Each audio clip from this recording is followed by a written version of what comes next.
Lepo pozdravljeni, dr. Vinko Logaj, magister Janez Damjan, magister Andrej Sotošek, na tej panelni razpravi, ki je sestavni del letošnjega letnega posveta o izobraževanju odraslih. In prav tema izobraževanja odraslih, seveda v teh novih, nenavadnih razmerah, je tema našega današnjega pogovora. Naslov panelne razprave je sicer izobraževanje odraslih na daljavo, ampak dejavnikov, ki so se sprožili oziroma ki vplivajo na to, kar se trenutno dogaja in kar se je dogajalo v prvem valu spomladi, je več. Tako da pričakujemo tudi nekoliko širše odgovore kot samo o izobraževanju na daljavo. Jaz bi kar predala besedo sogovorcem in sicer na prvo temo, na prvo vprašanje. Ozrimo se nazaj v čas od marca do maja nekje, ko je tekel prvi val novega koronavirusa, epidemije, ki nas je takrat malodane zaprla. In bi povprašala, kakšni so bili najpomembnejši dosežki in tudi kakšne so bile pomanjkljivosti, kajti iz obojega se vedno nečesa naučimo. Tako da prosim, dr. Vinko Logaj, za vaše poglede.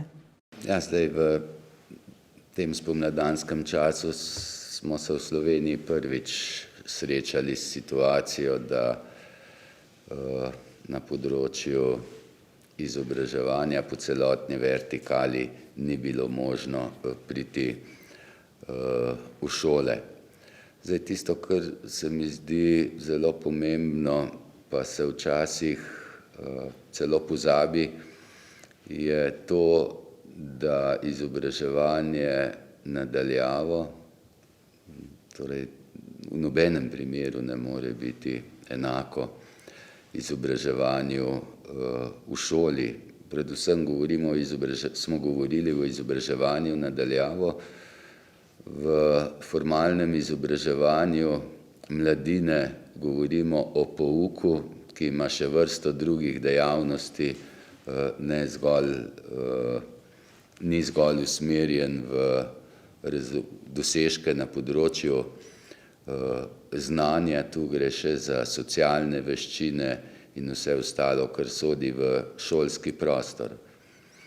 Takrat je to predstavljal izziv za vse, za starše, za učence, za izobraževalce, za celotno šolsko politiko in lahko rečemo, da tisto, s čimer smo lahko vsi zadovoljni, da se je izobraževanje na daljavo pognalo praktično v enem tednu in da do šolanja učencev in pa do upravljanja mature pri dijakih je sam sistem deloval. Seveda smo si nabrali številne izkušnje, pokazalo so se številni problemi na področju metodično-didaktične izvedbe, v formalnem izobraževanju, pri izobraževanju odraslih, tudi v samih pristopih izobraževanja odraslih. Šlo je za vprašanje rabe tehnologije, vprašanje preverjanja standardov. Skratka, to so tisti največji problemi, s katerimi smo se soočili, in odgovori, ki temu sledijo, torej se na eni strani zrcalijo v izobraževanju na daljavo v tem šolskem letu, pri samem pouku na daljavo, pa tudi pri rabi tehnologije. Pri izobraževanju odraslih gre v vsakem primeru glede na stopnjo izobraževanja v formalnem, pa tudi neformalnem izobraževanju zagotovo tudi za vprašanje tehnologije, vprašanje koordinacije dela in pa tudi usposobljenosti izobraževalcev. Na Zavodu za šolstvo smo od junija do sedaj imeli usposabljanja za približno 30 000 izvajalcev izobraževanja, torej učiteljev. Zdaj nekateri so se večkrat udeležili tega izobraževanja. Skratka, številka je pa zelo visoka, področja so pa od rabe tehnologije do metodično-didaktičnega dela v razredu na daljavo. Morda preden predam besedo, samo še en vtis oziroma en pogled, na katerega smo naleteli v EPALE skupnosti, ki je pred kratkim imela konferenco. To je EPALE je platforma za izobraževalce odraslih. In tukaj je en zelo izkušen izobraževalec, ki se ukvarja tudi z odraslimi, poudaril, da ni dovolj prenesti samo sodobno tehnologijo v razred, učilnico, okolje, ki se uči, ki ustvarja, ampak da je treba nujno dodati še mehke veščine, se pravi timsko delo, kritično razmišljanje, medijska pismenost. Tako da mislim, da je polje usposabljanja za izobraževalce res zelo široko in lahko samo pozdravimo to, da je bilo temu namenjenega kar veliko pozornosti, glede na razmere pač, ki jih imamo. Super. Tako, predajam besedo gospodu magistru Janezu Damjanu iz Centra za poklicno izobraževanje. Prosim. Hvala za besedo, dober dan vsem skupaj. Center za poklicno izobraževanje ima seveda kot svoje temeljno poslanstvo podpora razvoja kakovosti poklicnega in strokovnega izobraževanja in vsa ta leta, že 25 let, seveda je ta razvoj šel v tej smeri, da bi bili dijaki in vsi udeleženci izobraževanja imeli čim boljše pogoje za delo, za praktičen pouk na šolah in seveda za čim boljšo podporo strani mentorjev pri delodajalcih. In seveda izobraževanje na daljavo je tukaj pomeni velik udarec, kar praktično na zelo redkih programih se pravzaprav lahko izvaja kakršenkoli pouk, praktičen pouk na daljavo. Izjema je mogoče so računalniški programi, kjer je delo na daljavo za njih lahko tudi realnost. Zato smo pomladi predvsem poskušali vsem organizatorjem izobraževanja, tako šolam kot ljudskim univerzam, pomagati pri podpori pri iskanju delodajalcev z usmeritvami, priporočili, kaj pravzaprav lahko izvajajo. So pa seveda bile zelo velike omejitve in vse to nam je pol dalo misliti, da se pripravljamo za novo šolsko leto. In v tej smeri smo mi poleti pol po posebni skupini razmišljali, da je izobraževanje na daljavo del nove realnosti, ne seveda, da bi to bilo tako kot zdaj, ko se je to več tednov zapored, vsaj nismo takrat se niti predstavljali, smo pa predvidevali, da bo kombinacija in zato smo ustanovili posebno skupino, ki je začela razvijati tako imenovano kombinirano izvajanje poklicnega in strokovnega izobraževanja. Kratko smo to skupino imenovali KIPSI in smo tam začeli razvijati pol vse mogoče priporočila, smernice. V skupini sta sodelovala tudi dr. Danijela Makovec Radovan in pa dr. Marko Radovan, ki eden strokovnjak za poklicno izobraževanje, drugi pa ravno za kombinirano izobraževanje. In na tej osnovi smo že poleti pripravili smernice za izvajanje poklicnega in strokovnega izobraževanja na daljavo. Te smernice so ravno pred dnevi išle tudi v obliki priročnika. Bile so predstavljene na konferenci, ki je organiziral Zavod za šolstvo na Brdu v avgustu. Bile so pa tudi že video delavnice, video konference in pa tudi posebna izobraževanja na nekaterih šolah, ki so želeli pravzaprav več zvedeti o tem. Tako da temelj vsega našega dela je pravzaprav ravno to usposabljanje učiteljev,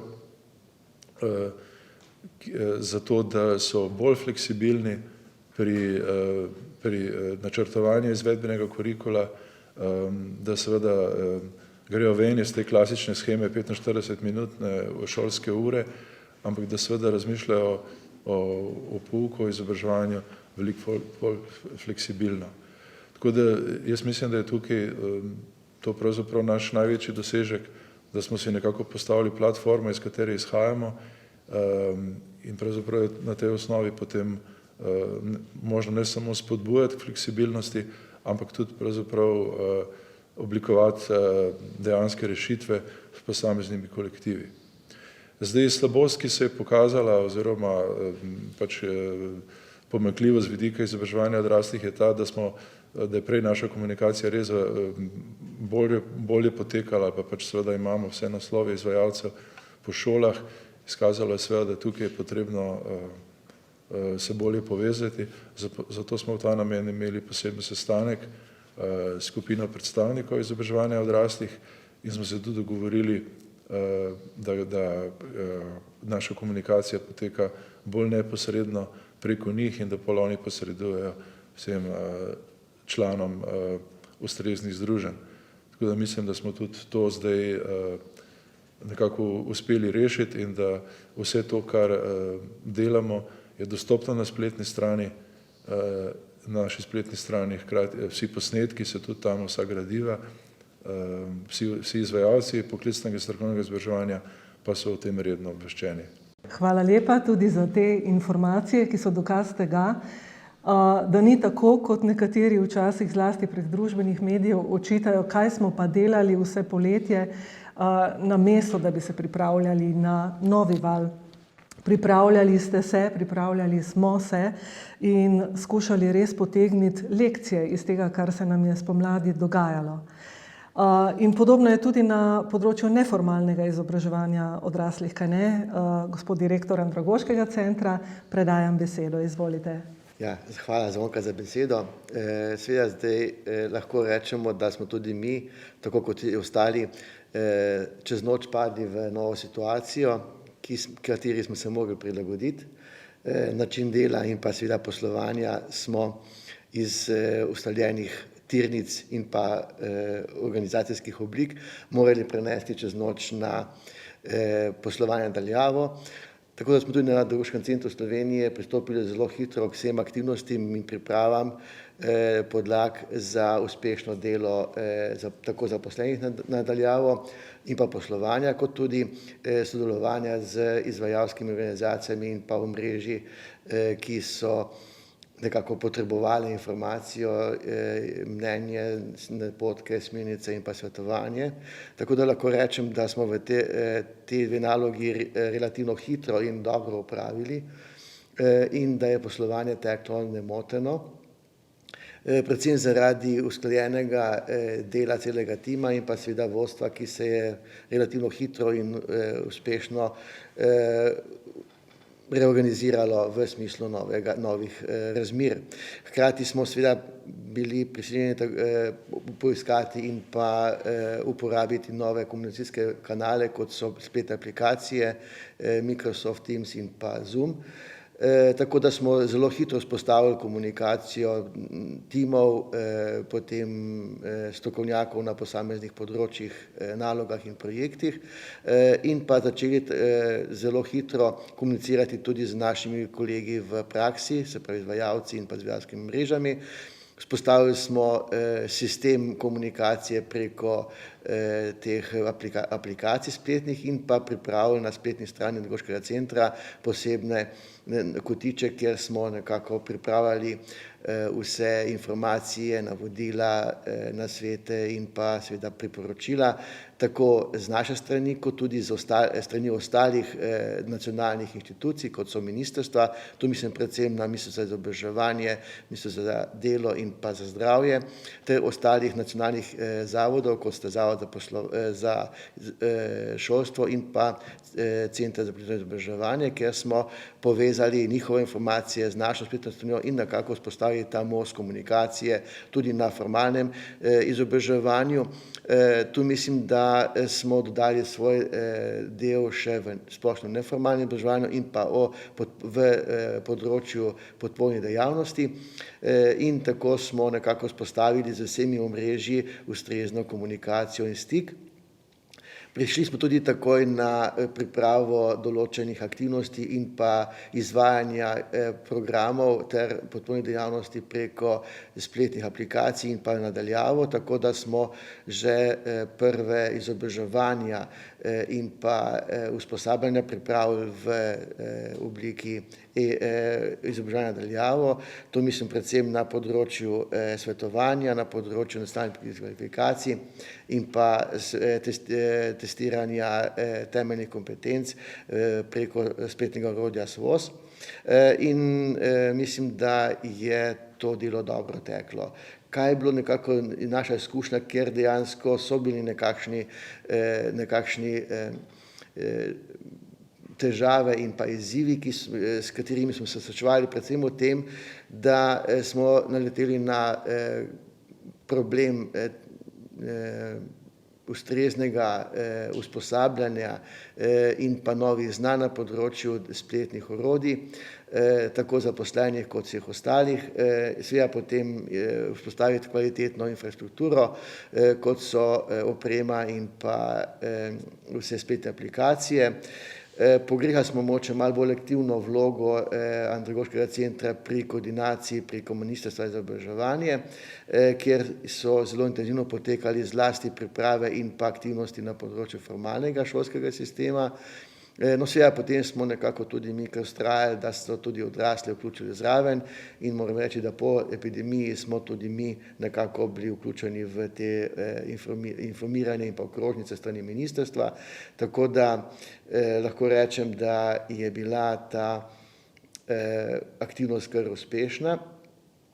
Seveda zagotoviti potrebno bo pa določene kadre, določeno infrastrukturo, vse nekako to celotno sliko izobraževanja odraslih v času pandemije pa je zaokrožila naša evalvacija, ki smo jo opravili na področju izobraževanja odraslih in jo je tudi kolegica Tanja Možina pred nami tudi predstavila. Hvala lepa še za ta pogled na zelo kompleksno področje izobraževanja odraslih, ki ga pokriva Andragoški center Slovenije, se pravi neformalno, pa z enim pogledom tudi na formalno, tudi poklicno seveda in zraven seveda vedno pridejo še vse podporne dejavnosti, ki jih prav tako ni bilo mogoče zanemariti v času prvega vala epidemije. Trudili smo se vsi skupaj za en uravnovešen pristop, kjer smo skušali ohranjati zdravje vseh, tako udeležencev kot seveda tudi izvajalcev izobraževanja po eni strani in ohranjanje kakovosti, strokovnosti po drugi strani. Seveda pa ni mogoče kar tako prenesti neko realnost v virtualni svet in pričakovati, da bo vse teklo tako, kot je teklo prej. Najbrž nikoli več ne bo tako. In treba je seveda tisto, kar je bilo dobro, peljati naprej. Trenutno smo oziroma že krepko v drugem valu epidemije. Vprašala bi vas, kakšna je vaša trenutna podpora izvajalcem izobraževanja na vaših področjih, seveda s poudarkom na izobraževanju odraslih in kakšni so vaši nadaljnji načrti, delno ste se tega že tudi dotaknili. Dejstvo pa je, da se situacija spreminja iz dneva v dan, če ne celo iz ure v uro. Doktor Lagaj, kakšen je vaš pogled na tole, prosim? Tokratna situacija je bistveno drugačna, torej nam je bil spomladi vse izziv, smo se z vsem srečali prvič, je za nami neka izkušnja. Moram reči, da so pričakovanja tako udeležencev izobraževanja kot pri mladini tudi staršev bistveno višja, da gre za neko bistveno razliko, da večina staršev ali dela od doma ali pa hodi v službo, kar je bilo spomladi nekoliko drugače, pri mlajših učencih je to še toliko večji problem.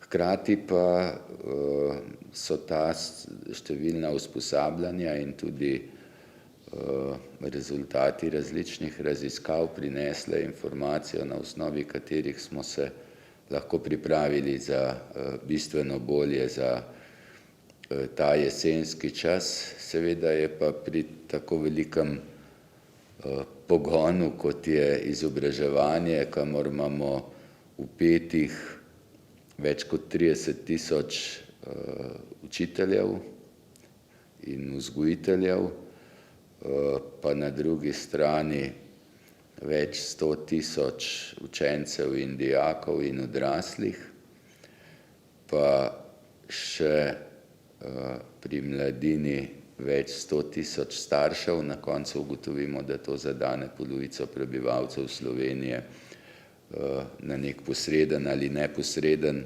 način in je tudi kritična presoja do posameznih aktivnosti bistveno večja, kot je bila v spomladanskem času.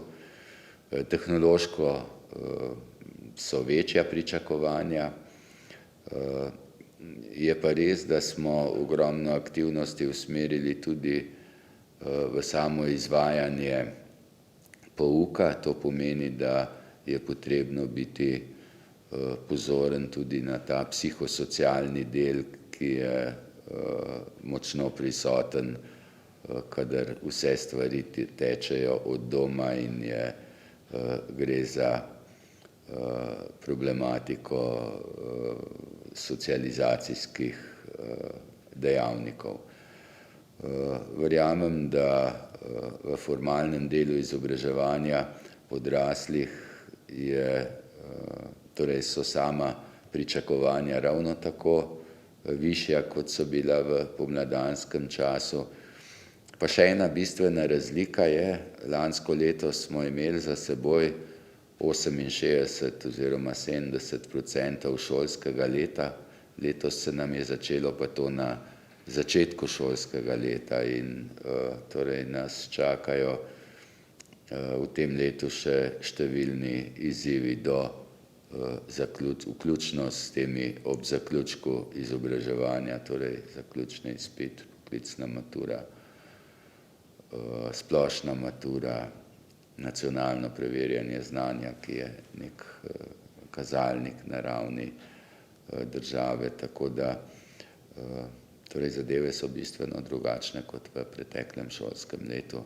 Vsi si pa želimo, da bi torej to izvajanje pouka na daljavo bilo čim manjkrat v šolskem letu in čim manj časa. Poseben problem je to pri mlajših učencih, ki se ne morejo samostojno udeležiti aktivnosti preko učne tehnologije. Sploh pa je problem tam, kjer ti mlajši učenci odhajajo v varstvo k starim staršem, kjer jim pa tehnologija sploh ni na tak način dosegljiva. Tako da vsak dan pa prinese kaj novega in odpira tudi nove probleme. Je pa res, da je zdaj predpripravljenih ogromno gradiv. Mi smo šli letos tudi z enim velikim projektom digitalizacije učnih načrtov po celotni vertikali, kar pomeni, da se razvijajo podporna gradiva za učitelje, da se v digitalnih učnih načrtih tudi priporoča, katere sklope in vsebine kaže prednostno obdelati pri izobraževanju na daljavo, katere pa prihraniti potem za izobraževanje v živo. In to vse sodi v podporo izobraževalcem. Zdaj ste nam že kar malce izdali vaš pogled, vaš scenarij, če smem temu tako reči, več manjših valov znotraj tega morda enega velikega, se pravi krajši čas, pa čim manjkrat, tega si seveda vsi želimo. Hvala lepa za tole. Lahko vam samo resnično želimo, da se ta pogled uresniči in da vsa ta številna gradiva, ki ste jih s temeljitim premislekom pripravili, da res pridejo prav tako učiteljem kot tudi udeležencem. Hvala lepa. Zdaj pa še pogled Centra za poklicno izobraževanje. Gospod Damjan, prosim. Hvala za besedo. Kot je rekel moj predhodnik, kolega Vinko, situacija resnično je zelo zahtevna, če bi se izobraževanje nadaljavo vleklo dolgo ali pa bo teh valov veliko, potem pa seveda vprašanje izvedbe praktičnega pouka, izobraževanja, usposabljanja pri delodajalcih postalo zelo pereče. Zdaj mi seveda upamo, pač kot smo rekli, da bo tega čim manj. Zaenkrat je neko priporočilo, ki ga šole tudi seveda so že same spoznale, da poskušajo v času pouka nadaljavo v čim večji meri se posvetiti bolj splošnim temeljnim vsebinam, iz strokovnih modulov pa dajo pač večji poudarek informativnim ciljem. Zdaj formativni cilj je seveda nadaljavo praktično ni mogoče dosegati, ne, kako dijaki pač vendarle morajo nekaj pokazati, narediti, uporabljati orodje in delati v skupini. Skratka, mi upamo, da bo potem, ko se bodo vrnili v šole, pa kako bodo v šolah, takrat več časa namenjeno doseganju tem formativnim ciljem, kar bo seveda zahtevalo pa izredno fleksibilnost pri urnikih, pri planiranju izvedbenega kurikula. Vse to seveda se lahko dogaja samo na ravni šol, kajti nihče izven šole ne more seveda natančno poznati konkretne razmere. Tisto, kar pa lahko naši svetovalci naredijo, da povezujejo, da podpirajo, da seveda pomagajo z metodologijo. Zdaj v tej smeri je pol naš načrt, da bi v nekaterih programih, predvsem recimo dober primer je področje zdravstva, kjer so tudi ti izvedbeni kurikuli bolj razdelani, da bi poskušali res priti mogoče do sodelovanja s šolami, do konkretnih rešitev, kako bi pravzaprav čim bolj racionalno izkoristili čas, ko bodo dijaki lahko v šolah oziroma pri delodajalcih in da bi takrat res dosegli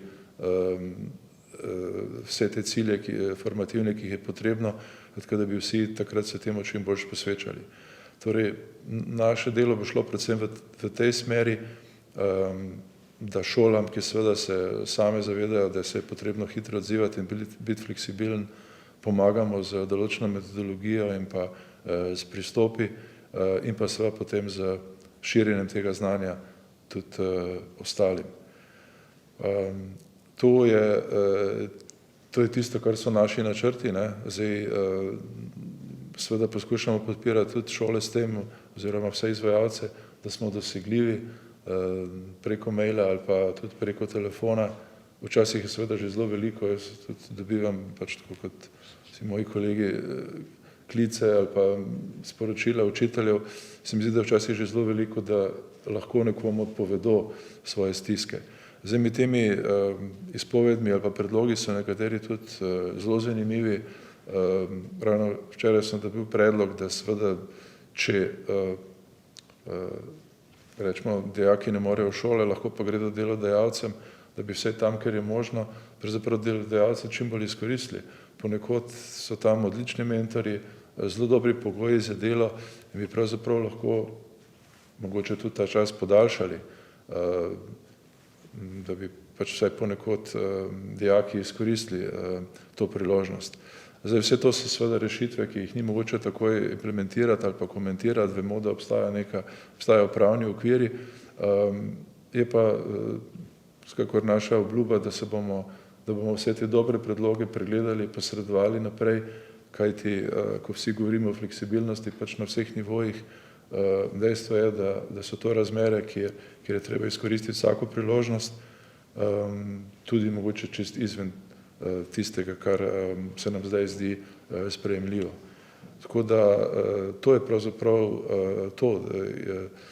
Vsak dan se prilagaja temu, kar je in pač slediti tisti osnovnemu poslanstvu, kakovost, ki mogoče letos ne bo enaka, ni pa niti nujno, da bo slabša, lahko bodo pravzaprav na nek način mogoče celo boljša, ker bo dijake in učitelje in vse izvajalce še boljš pripravljala na neko novo realnost, v kateri bo zagotovo prilagodljivost pomembna kompetenca. Lepa hvala. Ja, slišimo večkrat zdaj v teh dveh krogih besedo komunikacija. Ta je očitno ključnega pomena. Biti tam zato, da daš navodila, zato, da se zagotovi izvajanje nekega protokola, ki je zdaj v tem drugem valu očitno res že bistveno bolje koordiniran. In ja, biti tam, kadar nekdo rabi preprosto ramo, za se nasloniti in ob tem, ko pove svoje tegobe, izrazi tudi kakšen dober predlog in seveda zopet ob upoštevanju protokola tega spraviti čim bolj v prakso. Kajti ja, te okoliščine lahko da ostanejo, lahko da v neki spremenjeni obliki še naprej vplivajo na naše bivanje in delo. Tako, spet predajam besedo direktorju Andragoškega centra. Izvoli, Andrej. Ja, hvala, Zvonka. Ja, tudi na Andragoškem centru Slovenije nismo bili križem v rok, tudi v času med obima pandemijama in smo zelo aktivno pripravljali komunikacijske kanale in pa sodelovanje z izvajalci, zlasti intenzivno na področju navodil in pa prilagoditev izobraževanja in podporne dejavnosti na terenu.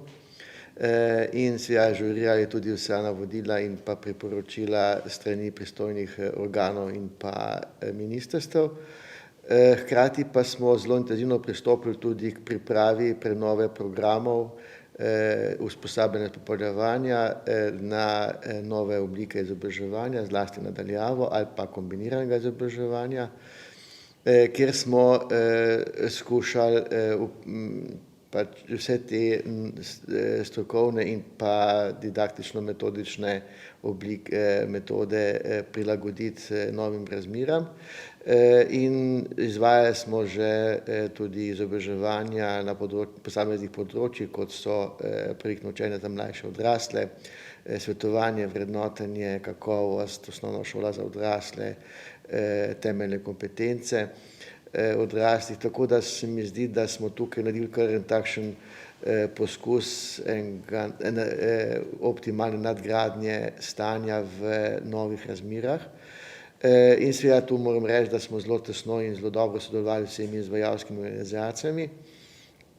Hkrati smo tudi pri sebi začeli sistematično načrtovanje sistema in pa razvoj celovitega sistema e-izobraževanja na področju izobraževanja odraslih in pa predvsem na Andragoškem centru Slovenije, tako da smo naredili zelo jasen kratkoročni in dolgoročni strateški načrt, kako pristopiti k temu, tej obliki izobraževanja.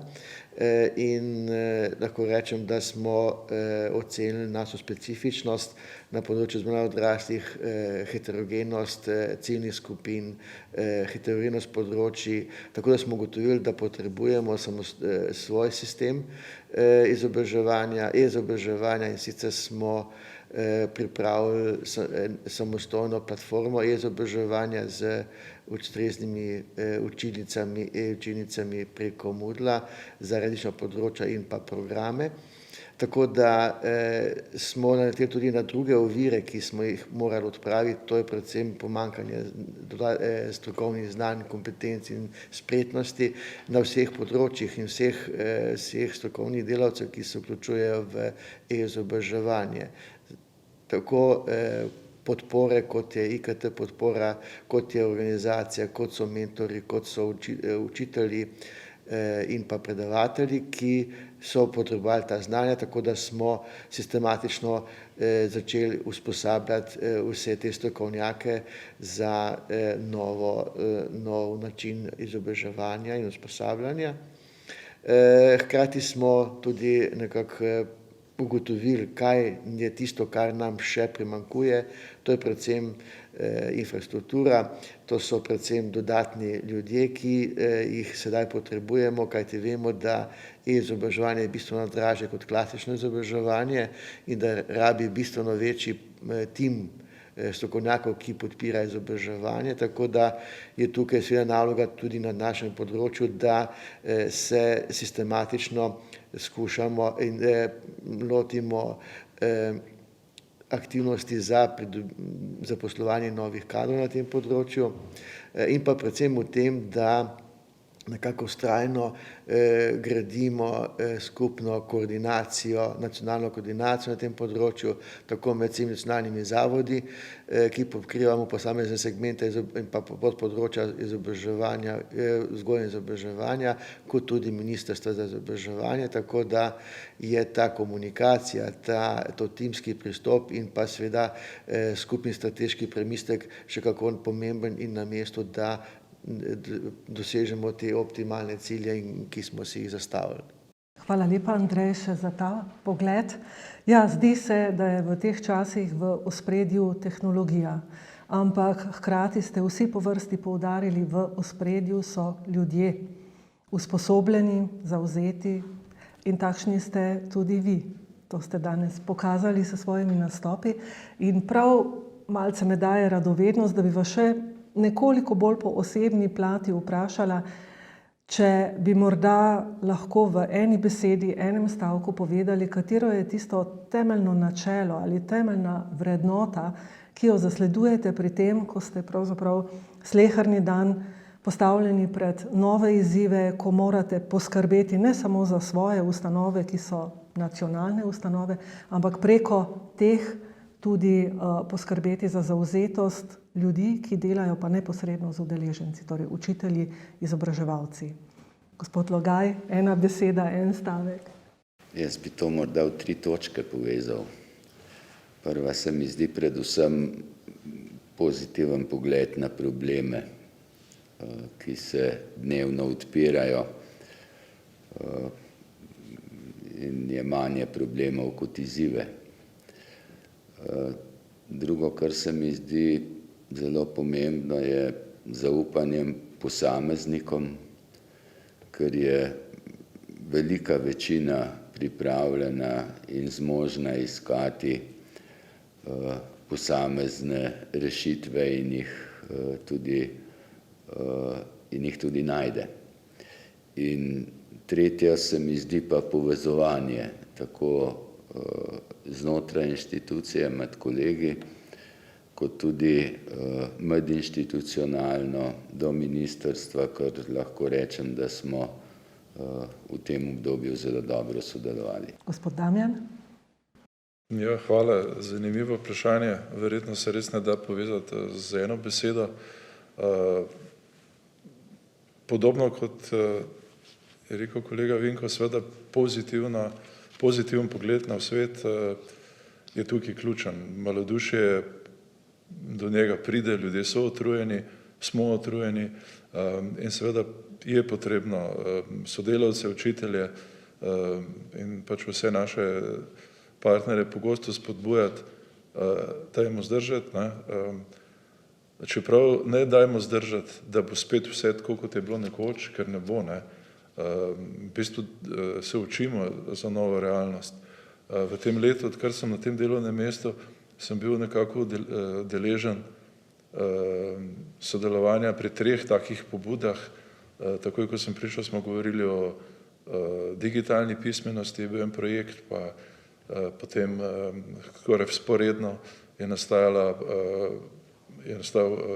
predmet, modul, vsebina aktivno državljanstvo.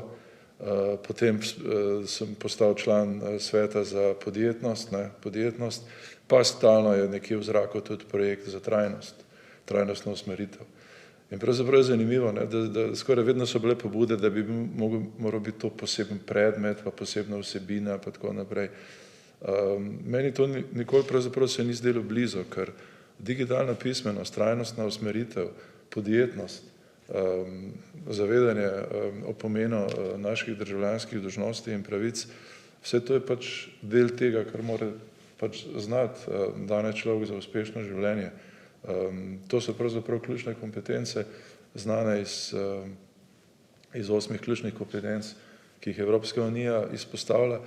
Tako da v nekem smislu se nam zdaj dogaja to, da se pravzaprav moramo vsega tega zares učiti, ker naenkrat je to postalo resnično in če to vzamemo kot takšno, potem je to pravzaprav nova realnost, je to pristno življenje, ki ga živimo in se pač ukvarjamo z izzivi vsakodnevnimi, zato da delamo naše življenje bolj kakovostno in spoprijemanje z realnostjo lahko tudi zelo pozitivno nam daje občutek zadovoljstva. Še magister Sotošek, prosim. Ja, jaz bi se res absolutno strinjal z obema kolegoma, ki sta pred mano izpostavila ključne izzive, ki nas čakajo. Mislim, tako bi mogoče dodal tudi, bi dodal sam pri sebi tudi to, da je zelo pomembno tudi poleg sodelovanja, poleg vseh teh skupnega dela in motivacije in ljudi, predvsem kakovost in enake možnosti vključevanja vseh posameznikov v izobraževanje in usposabljanje in seveda neka solidarnost, ki bo vzpostavila neke pogoje za optimalni razvoj vsakega posameznika, ki bo sam aktivno sposoben aktivno živeti tako v družbi kot graditi svoje karierno življenje in pa zaposljivost. In le tako mislim, da bo naša družba uspela premagati vse izzive, če bo izkoristila ves svoj potencial, ki ga ima, pa ne mislim v naravnih bogatstvih, ampak predvsem v kapitalu, v naših ljudeh, ki so sposobni, ki so premagati vse ovire, seveda skupaj z roko v roki.